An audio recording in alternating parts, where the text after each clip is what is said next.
All right, one of the cooler things around Monon, Indiana, and just around west central Indiana in general is the Battle of Tippecanoe. And what's so cool about it is on November 7th, 1811, we don't quite have the War of 1812 yet, but we kick off. This battle is one of the major causes that we end up deciding to go to war with England a second time. So behind me is the obelisk. That's a national monument owned by the federal government, and you can see right over my head is William Henry Harrison, the general. He lived down close to Vincennes, Indiana. Vincennes was the largest town in the area at the time, and it was a French town. So Indiana was actually a French colony all the way up until the French and Indian War. And then in the Revolutionary War, George Rogers Clark captures Vincennes and defeats the British all along the Wabash River and is able to capture the Midwest. And the Midwest becomes part of the United States of America in the Treaty of Paris that we signed after the Revolutionary War. So, fast forward from the Revolutionary War, about 30 years, and we're having a lot of problems in the Midwest. The Midwest was wild, and we had managed to control Kentucky. Kentucky was a state. We'd managed to control the Ohio River, but this part of the Midwest was still a Native American country, and the Native Americans did not agree with that treaty. So William Henry Harrison was Thomas Jefferson's hammer, is what he was called, and he was the guy that Jefferson appointed to come out here and deal with Tecumseh and the Prophet. And so Tecumseh and the Prophet knew that Harrison was stationed in Vincennes, and they placed Prophetstown right up here along the Wabash River. This is the site of the battle itself. So today I'm going to walk you around the battle. It was a defeat for the Prophet.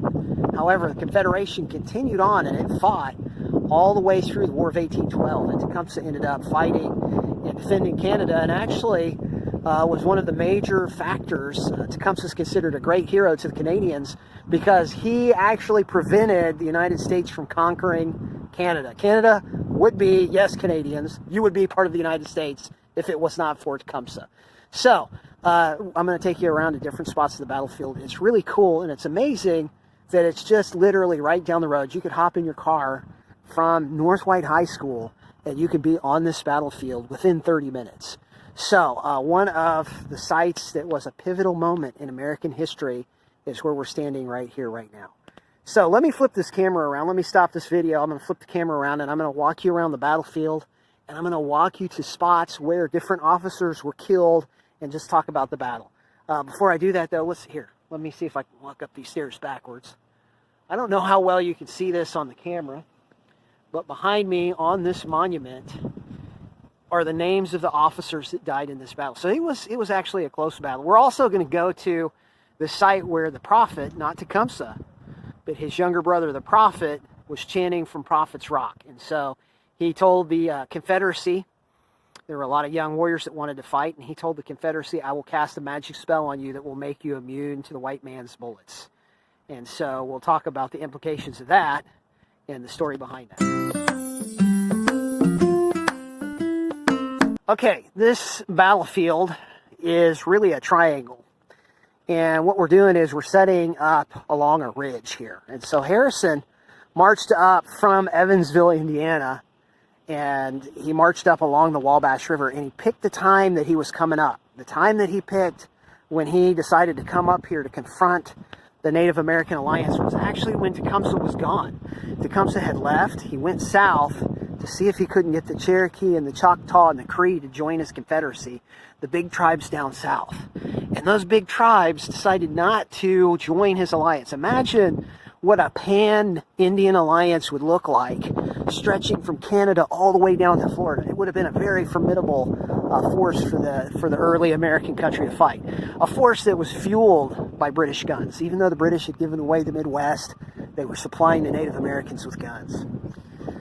So, Harrison picks a time when he knows Tecumseh's away, and he knows that his younger brother, the Prophet, is not the military leader that Tecumseh is. There's the museum in the background.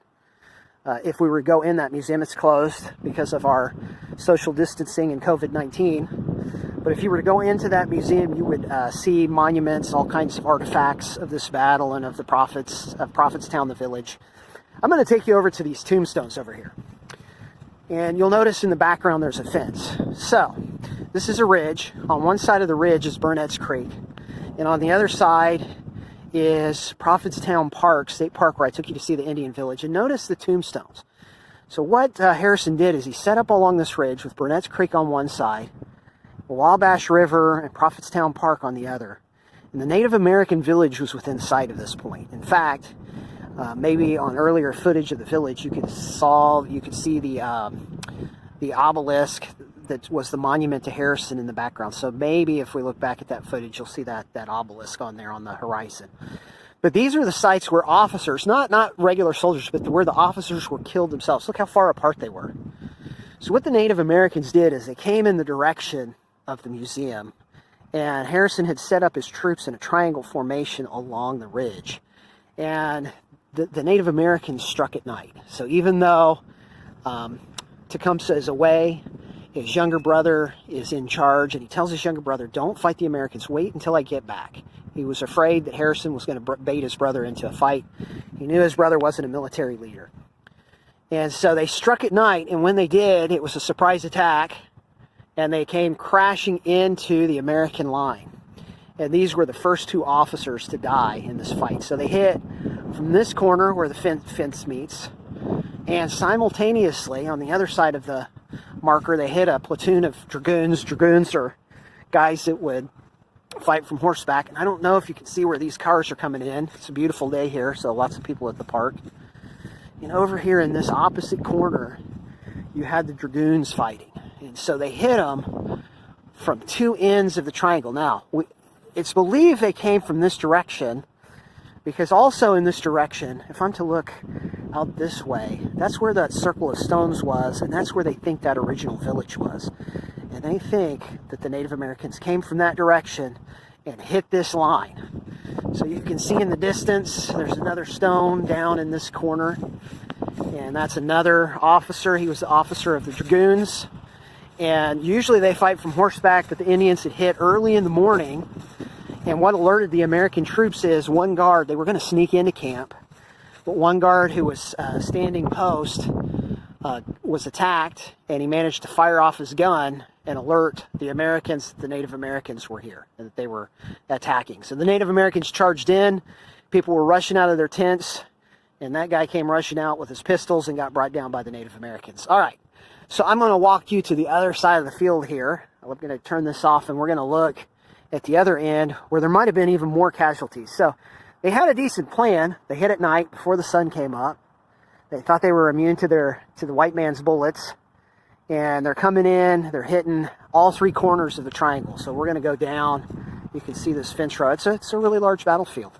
And we're going to go down to the other end of the battle where a group of Kentuckians fought called the Yellow Jackets. Okay, here I am on the other end of the battlefield. Man, I wish I could take you guys out here with me to this place. It's absolutely beautiful. And probably should have done a field trip here long ago, but here again are stones of fallen officers. This is the other end of the battlefield. And if I come out to this nearest stone, what they were doing is holding this ridge. And you can see behind me, here's a stone. I'm going to rotate, I'm going to do a 180. Look down that ridge. Right down at the bottom of that ridge is Burnett's Creek. And a lot of hiking trails and fun things to do along Burnett's Creek. Right behind me is, let's go look at this guy's name. This officer's name is Captain Jacob Warwick, killed November 7th, 1811. Okay, and behind me are four more of these stones. So, you'll notice they're in a row. And the reason they're in a row is because these guys were holding the line. And I can tell you this, there were plenty of Kentucky soldiers that died in between these guys. And whatever number of officers died, there are at least 5-10 times the number of soldiers that died fighting right next to them. So down here, the Native Americans almost crashed through this line. And so the Kentucky militia was holding this line. And why were Kentuckians up here? Well, Kentucky was a new state, and Kentucky had a militia force, and it was probably the closest thing to a professional trained army outside of the federal troops that William Henry Harrison had. There's our third officer. And they were called the Yellow Jackets because they wore yellow jackets. So the Yellow Jackets were down on this end. And let me see if I can get up here and see how far away. I'm going to turn this way. I don't know if you can see that museum in the background, but it's several yards away. I would say we're at least a couple of football fields away from that museum. So it's a fairly substantial battlefield, and this is the third corner of that triangle. Okay, so what happens is this: sometime early in the morning, before the sun comes up, the Native Americans hit with strong force on that side of the battlefield. So they're hitting both corners, and as the battle rages on, another group of Native Americans comes from this end of this ridge, and they hit. In fact, I'm gonna go across here and look across this field into Prophetstown State Park. Behind me, you can see Prophetstown State Park. This is the other side of that ridge. He was a smart man, very easily defended, and he knew that if he was going to come up here and confront this village, Prophetstown Village, the capital of this alliance, that there would probably be a fight. In fact, he came up here looking to pick a fight, and who knows how things would have went had the Native Americans decided not to fight but wait for Tecumseh. But anyway, Tecumseh was gone. His brother, the prophet, was here. His brother promised him through Indian magic that he was going to stop the bullets. So the Native Americans are actually winning this fight. In fact, Harrison had gotten lucky because he had a white horse, and the Indians knew what that horse looked like. And when the fighting started, it was really chaotic, and one of his fellow officers grabbed his horse, got up on the horse, and the Native Americans thought it was William Henry Harrison, and one of the Native Americans shot that officer right off this horse. So William Henry Harrison, he was a hands-on guy. He was in the middle of this fight. And in fact, there had been times where he had met with Tecumseh himself, and Tecumseh had threatened at Vincennes, at his home in Vincennes, had threatened to fight him man-to-man. And they fought off and on several times in the War of 1812. And Tecumseh actually had challenged him to a one-on-one fight. These guys were crazy. One-on-one fight, and I think actually Harrison actually thought about it. He actually thought about it and then chose to not take Tecumseh up on that offer of one-to-one fight. So why were they fighting? Well, I'm going to talk about that really specifically here, but as I walk down the length of this battlefield. But I want you guys to think about this. You know, Christopher Columbus discovers America in 1492, and there had been exploration up and down the east coast of the United States for about 100 years before we start getting settlement. There was exposure, and the tribes living along the east coast had been exposed. White man's diseases from Europe had ravaged the Native American population, and then settlement begins in the 1600s. So by the time we get to the Battle of Tippecanoe, there had been a couple hundred years of exposure to European culture. And white men, white men starting with the French, start coming into this area in the early 1700s. So between 17 and 1800, there's a lot of fighting going on between the Algonquin tribes that lived in this area. The French, the British, the Americans, even the Spanish have their foot in the door here. And so what are all these groups fighting for? Well, they're fighting for control of the Midwest. And the 1700s was a time of ugly, bloody warfare for the Native Americans. And it's a time of warfare that they're losing. And so what they're seeing in that 100-year period between 17 and 1800 is a decline in their population. Battle after battle lost. Sure, they're winning some battles, like the Battle of Fallen Timbers. No, actually, they lost the Battle of Fallen Timbers, but they had Little Turtle and Blue Jacket had perpetrated maybe the largest defeat of American soldiers of all time, right on the border of Indiana and Ohio.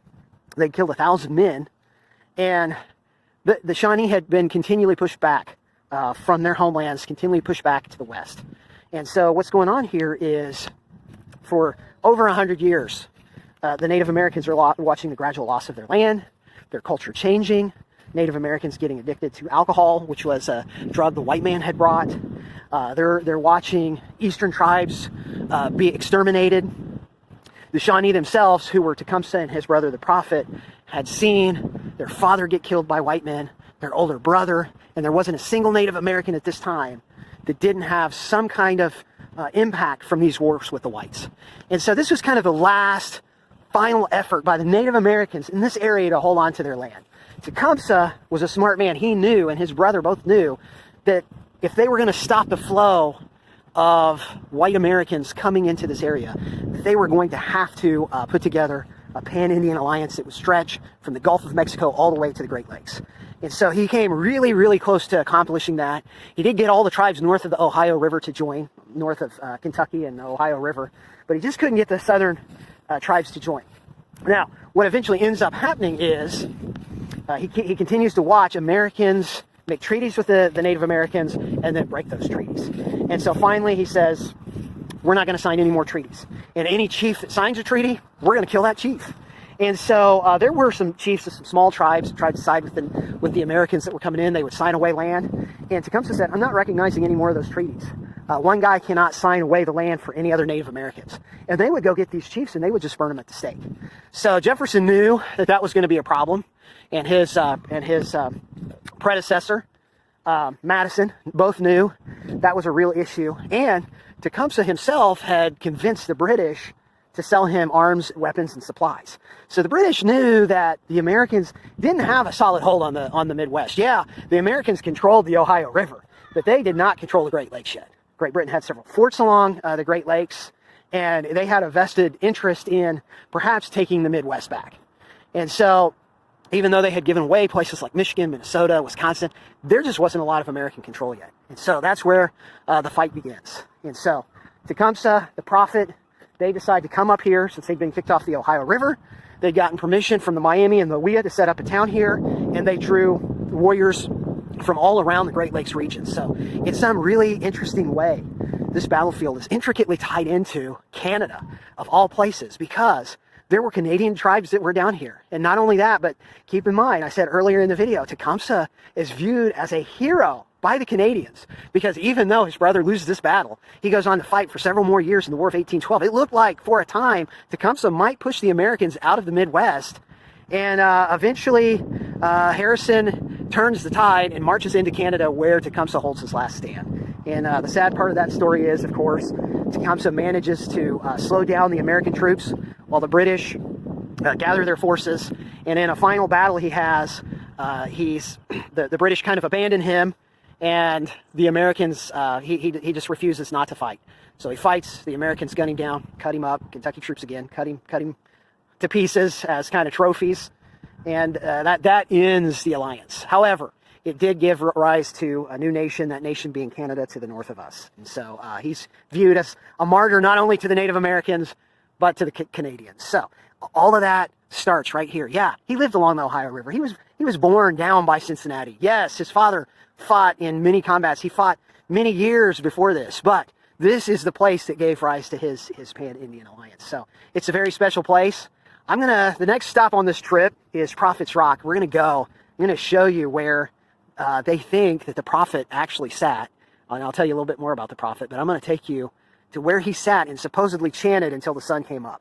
Now, back to this specific battle. The Native Americans are winning until the sun comes up in the morning.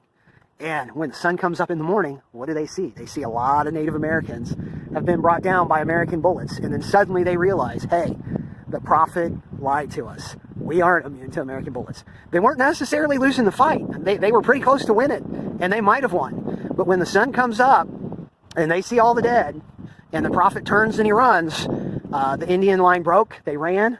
They took off. They went back to their village, which would be, again, I know I'm kind of spinning around a lot, but you'll see the monument behind me, and it's way on the other side of the monument out there in Prophetstown Park. And the American troops went down there. They burnt the village down, and that alliance scattered. Now, a lot of the Native Americans were mad at the prophet, and they threatened to kill him, but they didn't. And when Tecumseh came back, he was furious, and he banished his brother.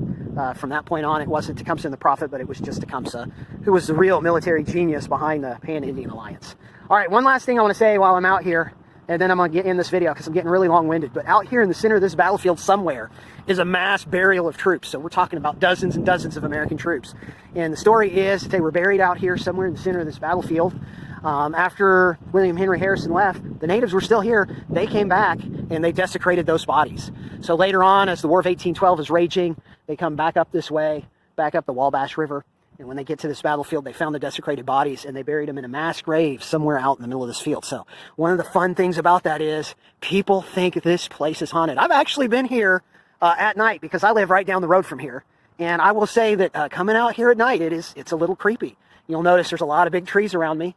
Some of these trees might have existed at the time of the battle. I mean, keep in mind, this is what, 110 years ago? Not too long ago. Some of these trees are that old, and there might even be old bullet holes in them. So anyway, there's all kinds of ghost stories about this place.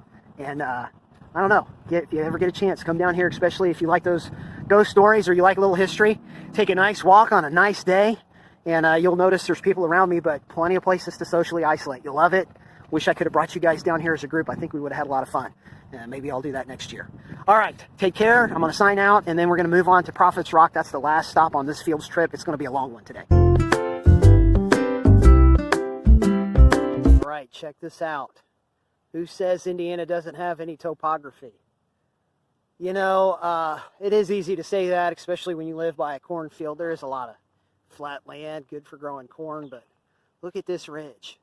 And behind me is the rock that supposedly the prophet sat at, and the prophet did his war chant. And so that chant was to cast a magic spell on the Native Americans, the Shawnee, and all their allies, the Kickapoo, the Potawatomi, the Miami, the Wea, all those tribes from Canada. And behind me you can see a big field. Here's a truck coming down the road. So this is right across this field is the park I was at earlier, and that's where that monument was. And I don't know if you can tell, but right at that tree line behind me is Burnett's Creek, and that's where another bluff is going up, and that's where Harrison had his troops. So the rumor is that the prophet came here and sat on that rock, and I'm gonna climb up that rock, and maybe I'll take a picture of myself here so you can see to scale just how big that rock is. There's rocks all along this bluff side. It's a pretty cool little piece of the park, but we'll get up there and we'll look from his vantage point. And well, actually, before I get a picture, let's just go on in here. Let's look at the base of the rock. And so again, this is it's only 30-minute drive from Monon, 20 minutes if you're lucky enough to live in Reynolds. But look at this. This is the base of that rock. Little caves and crevices in there. People coming out here all the time. That is so cool. Now, supposedly, sitting right up there on top of that rock, or that cliff, would have been the prophet. And so I'm going to get up there. We'll sit up there, and we'll have I'll tell you a little bit more about the prophet. He was not the war leader that his brother was, but he was considered a medicine man. And he was... the Native Americans in this area listened to his prophecies, and it was, even though it was Tecumseh that was the war leader, it was his brother that was the spiritual leader, and his prophecies and his teachings are what brought, he had something that resonated with the tribes that I'm going to tell you about here in a second. But before I do that, let me get a picture, and then we'll get up to the top of that rock, and I'll tell you about his, what he was preaching, and I'll tell you about why he was so charismatic and the Indians followed him. But eventually, because of this battle, that power really shifted to Tecumseh. Tecumseh was actually the guy that knew the strategies and the tactics that could defeat the Americans, and he was the guy that they listened to.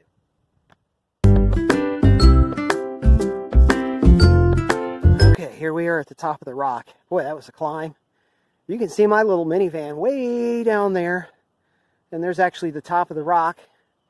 And as I look out across the field, that ridge over there is where the battle took place. So there's a little bit of debate as to whether the prophet actually, I'm climbing down here, it's pretty steep. Hope I don't fall on this video. Anyway, there's a little bit of debate as to whether the prophet himself actually sat here. And I think the reason for the debate, and I talked about this with my good friend Rick Conwell, who manages the museum back at that battlefield and helps run the Feast of the Hunter's Moon. The reason that there's a little bit of debate on that, or skepticism, is that the Indians, if we look out across the battlefield, the Native Americans hit from this end of the battlefield and then again to the north. So they hit from that's the south side. North side would be over here, and they're coming down the ridge from their village. This is kind of out of the way. This is west of the battlefield. In order for the Native Americans to attack Harrison from this direction, they would have had to have gone through that field, over the creek, which you can't see, and then up a big ravine. And attacking troops from up a big ravine, generally speaking, is not a good idea. And so, anyway, this is the spot right here. This is the spot. So, I'm going to stop it right there, and then I'm going to turn the camera around. We're going to sit here. Let me get to the edge. Ooh, that's far down there. That's a big drop. and I was down there earlier. That's where you saw me filming from the base. A lot of cool things to see around Indiana. There's that stone that I took a picture in front of earlier. Well, let me stop this. I'll turn this around and we'll talk about the prophet. Right, here's the spot. I'm sitting right on the spot where Tecumseh himself supposedly sat and chanted his magic to help prevent the Native Americans from getting shot by American bullets. So, I don't know. There's some historical significance here, maybe for Native American people. There's some spiritual, maybe spiritual recognition for this area in this spot. And so it's kind of a big place. But anyway, let me tell you about the prophet. So the prophet was the youngest brother in a large family of Shawnee Indians. And he was not very athletic. In fact, he had a limp and might have had some palsy. And he was not a warrior like his brothers. So I've done a lot of talking about who Tecumseh was and the prophet, but I haven't really gotten into a lot of details about the prophet. So behind me, you'll see a picture of Tecumseh, and he had a younger brother we call the prophet. And the prophet was he belonged to a family of warriors, and he was a kid that just wasn't very athletic. He wasn't a warrior. In fact, some say that he was had a limp and was a crippled, and I don't know if maybe possibly he had palsy or not, but he had a problem with alcohol, and he drank a lot of whiskey and was known as the village or the town drunk, and people made fun of him a lot. And this was really disheartening for a kid that came from Tecumseh's family, because Tecumseh's family had a lot of brave warriors in it. His father was a war chief. His brother was a well-known, powerful warrior. And many tribes dealt with this situation in which alcohol was a problem. So as the fur traders came across the mountains and as pioneers came across the mountains to trade with the Indians, a lot of times what they would trade is whiskey for furs. And as a result, a lot of these Native American tribes had problems with alcoholism. And Tecumseh's family was not immune to that. So the prophet was actually an alcoholic. And so the story is that one day he had gotten really, really drunk. And in the process of getting drunk, he had a vision.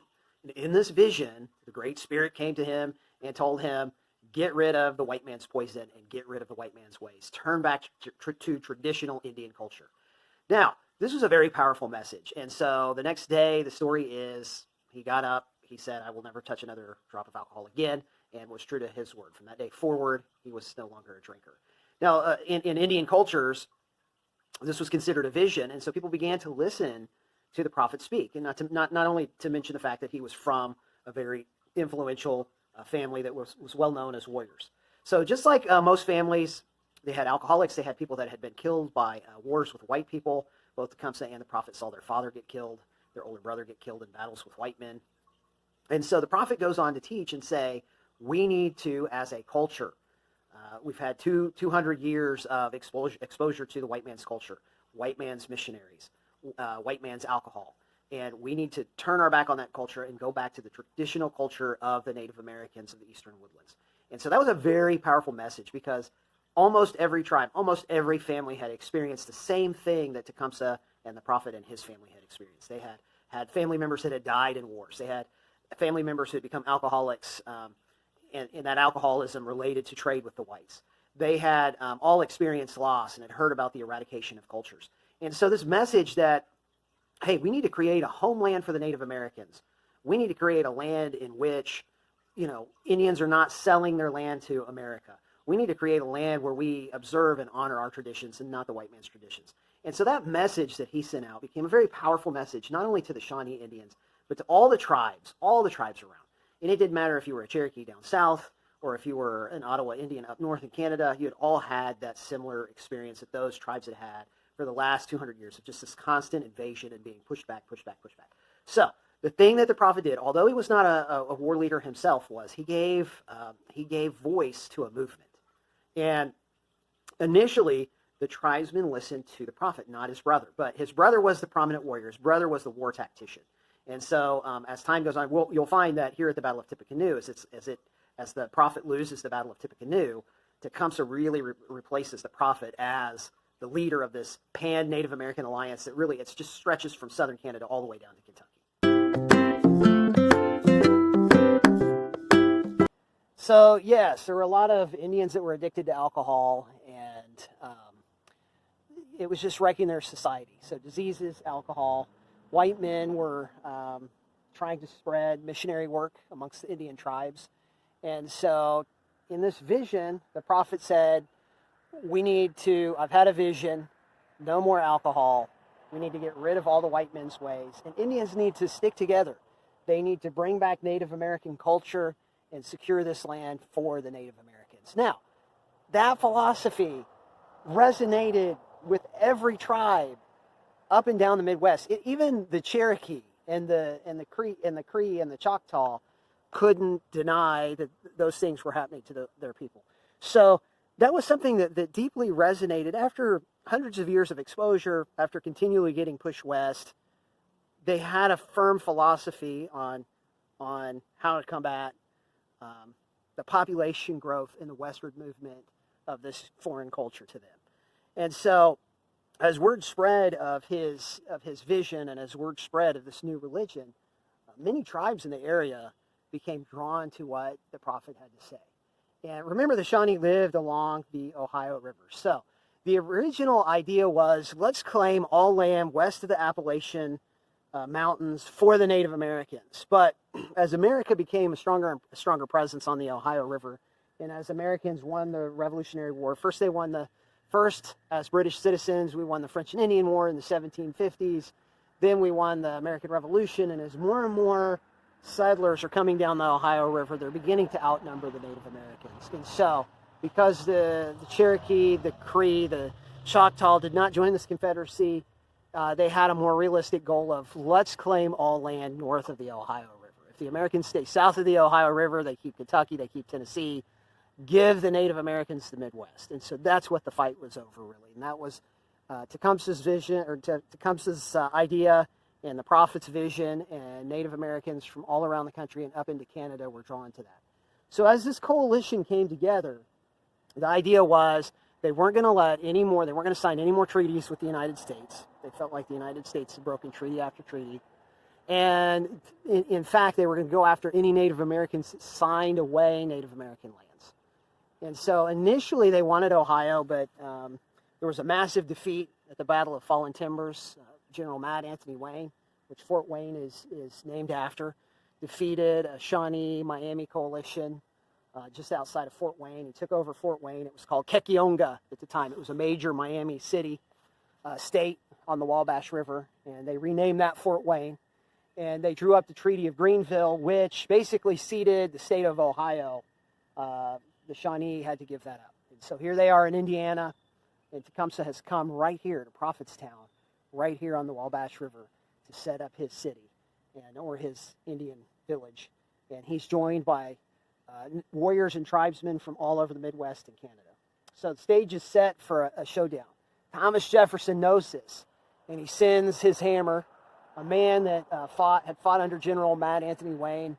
He sends William Henry Harrison, our shortest lived president, by the way. I want to say he only survived in office for about 2 months. And that's how William Henry Harrison became the famous man that he was. He told Jefferson and then James Madison, the next president after that, I will use force if I have to run the Shawnee off of this land. And so the fight is really over Indiana, Illinois, and Michigan. And eventually the plan is to take Minnesota and Wisconsin as well. And so Tecumseh is his biggest roadblock for that. Now, I mentioned this before on the battlefield. Let me get turned around here. I mentioned this before on the battlefield, but Harrison's a smart man, and he knows that the brains behind the military, the Native American coalition, is really Tecumseh. I mean, the prophet, let's face it, he's a former alcoholic. He has this vision that's a spiritual vision, but he's not really a military leader, and he was never a warrior. And Indian medicine can only go so far, especially when you tell your warriors, I'm going to cast a spell that's going to stop bullets. And so when his brother Tecumseh left, the last thing he tells the prophet is, whatever you do, don't engage in battle with William Harrison. He will try to bait you in. And he leaves to go and talk to the Cherokee. Now, Harrison knows this. And as Harrison comes up the Wabash River, he comes knowing that he's going to put the prophet in a position to fight him. And so as he comes with his troops out of Pennsylvania, Kentucky, Tennessee, Virginia, as he's coming up here with his troops, settlers from southern Indiana. At this point, we've got Vincennes, Madison, Indiana settled, places along the Ohio River in southern Indiana. As militias are coming up from those areas, he knows he's putting the prophet in a position that he's going to have to tuck his tail and run, or cede some land, or fight. He's pushing the prophet in a corner.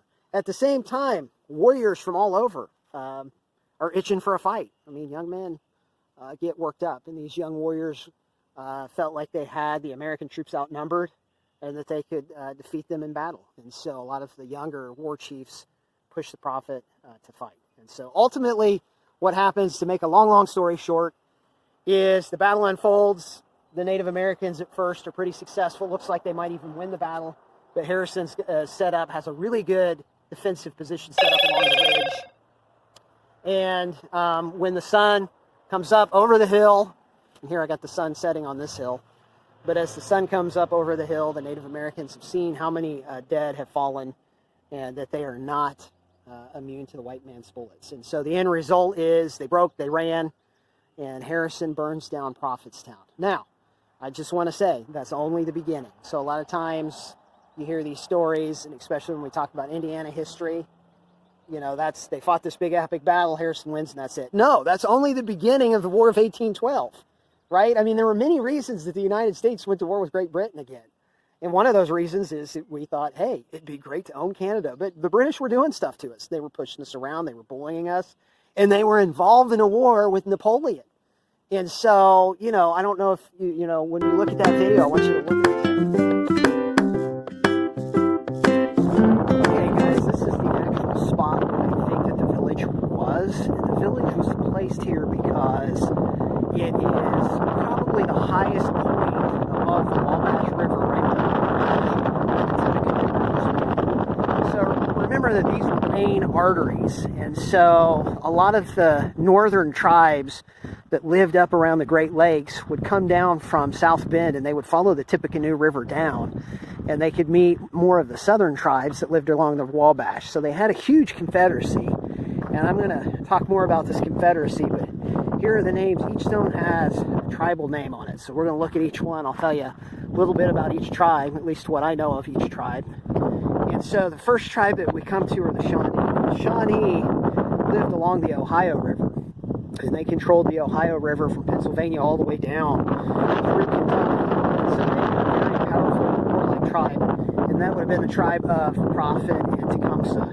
And they got pushed northwest after the Revolutionary War. So as the Americans, the Shawnee had sided with the British in that war, and as the Americans pushed west past the Appalachian Mountains, the Shawnee pushed them from their traditional line. Same with the Delaware. The Delaware originally from New York State. They lived, in fact, they sold Manhattan to the Dutch, and they were pushed westward and eventually joined with the Shawnee and other Algonquin groups. So each of these tribes are what we call the Southern Algonquin tribes. There's a few Northern Algonquin tribes. They spoke a similar language, had a similar culture. Here's the Kickapoo. The Kickapoo's homeland was in Illinois. The Potawatomi are an Indiana, Michigan band. And so they lived, the Potawatomi's homeland was really Lake Michigan. And they lived on the east shores of Lake Michigan, all the way down to South Bend, Indiana, and down into Gary, but it also all the way up along the west, or the east coast of Michigan, up into Michigan. So basically you're talking about the western half of the southern peninsula of Michigan.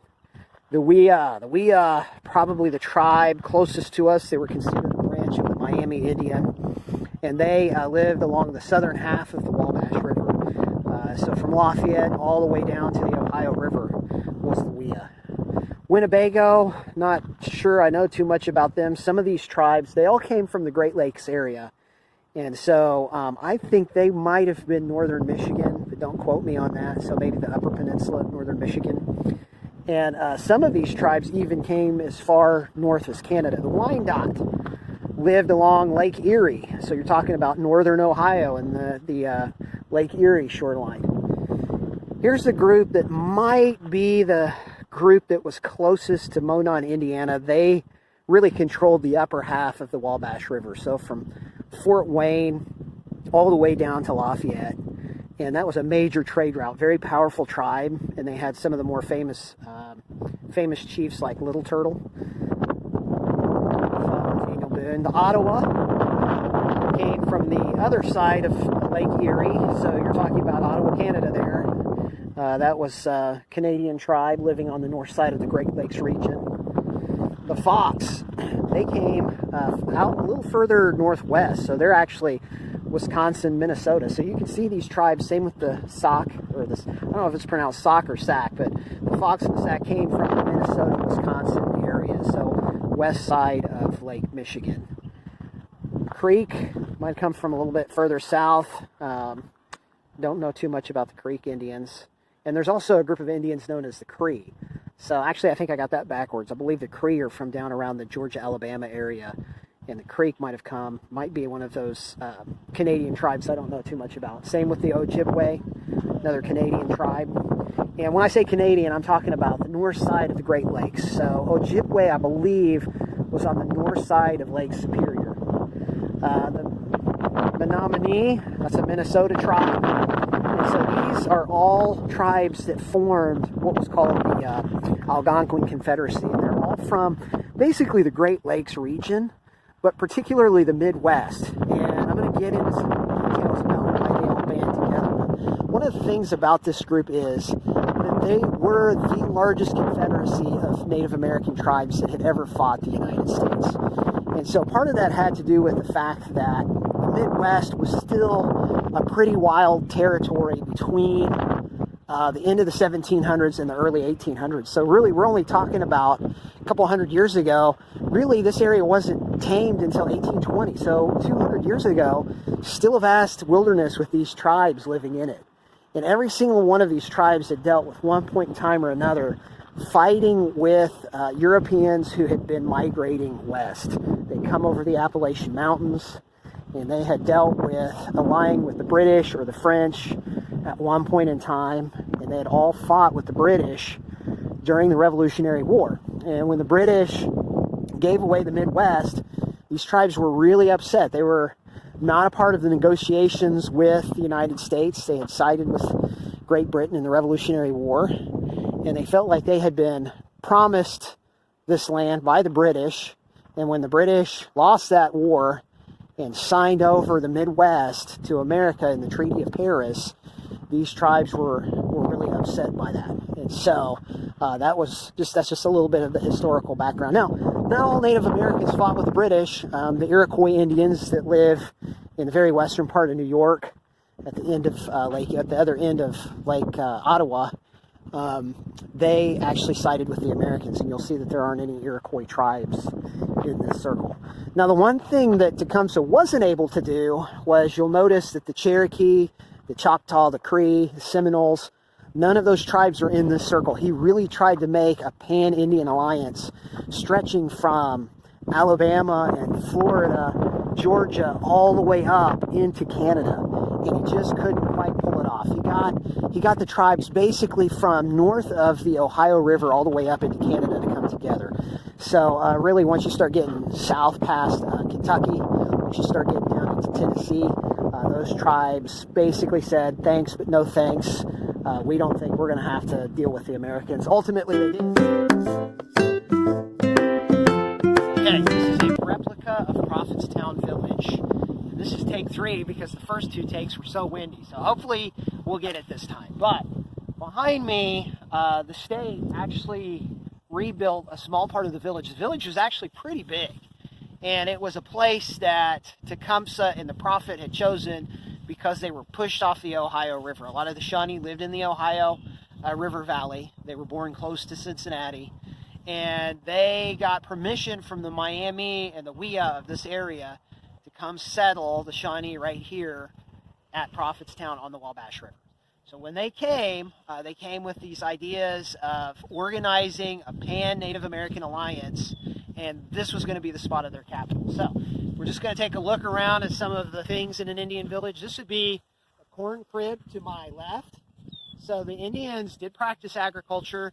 Remember that the Native Americans actually domesticated corn. They called it maize or maize. And if we look inside, it looks kind of like a little bit like a barn where you would dry your corn and store your corn. And so they had storage bins just like this.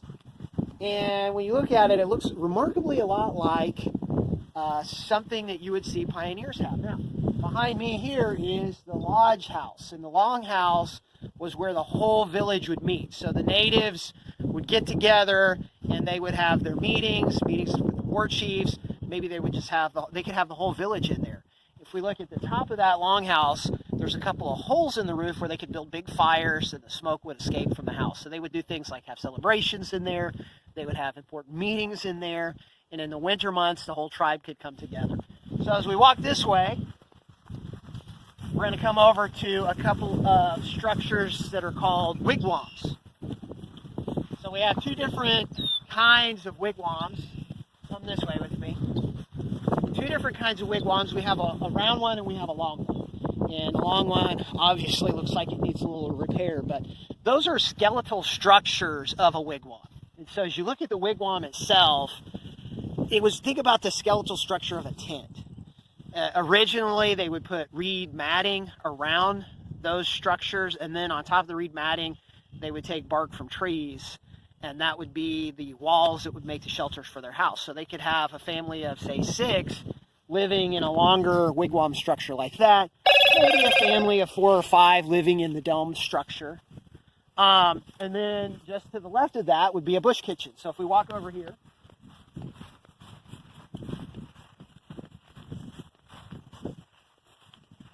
this is a bush kitchen where they would cook. They'd have the fire. You can see an old kettle pot right there. They would hang food. They would go hunt out in the woods for things like deer. In Indiana, we had moose, we had buffalo, bison, elk. We had all kinds of animals that we no longer have here in Indiana. And those big game animals would be hunted by the Native Americans. So in addition to eating things like corn, beans, and squash, they would go out into the bush and hunt for large game animals. Now, this is where you would prepare it in an area like this. So if we come over here, you can see they have a little bit of a roof, and you have area for sitting. This would be an area where they might cook.